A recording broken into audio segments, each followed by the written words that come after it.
Minot State and volunteer partners planted red clover as cover crop around the former site of Eric Ramstead Middle School. Kiona Rivera tells us more about the Plum River Native Prairie project.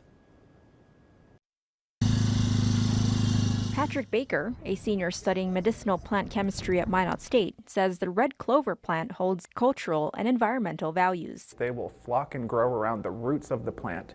The plant will give them some of the nutrients and share some of the nutrients that it is making in the sugars, and the bacteria will take nitrogen out of the atmosphere and make it into a form that the plant can use. The project aims to use no-till methods to promote sustainable soil practices this spring. Baker, along with volunteers like Sean Naslund with Viterra and project lead Dan Kahn, were able to seed 50 pounds across 5 acres earlier this week.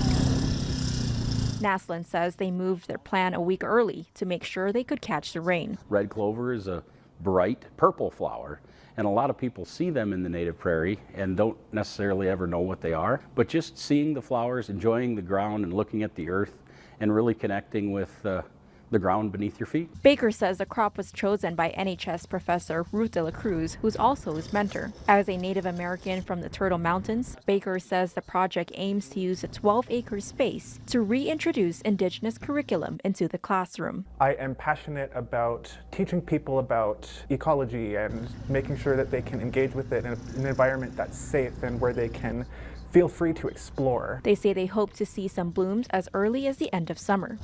In Minot, I'm Kiona Rivera, reporting for your news leader. Now, project lead and Professor Dan Kahn says they also plan to harvest the crop and develop a lesson plan for STEM educators. Circles Alliance is one of several other partners of the project.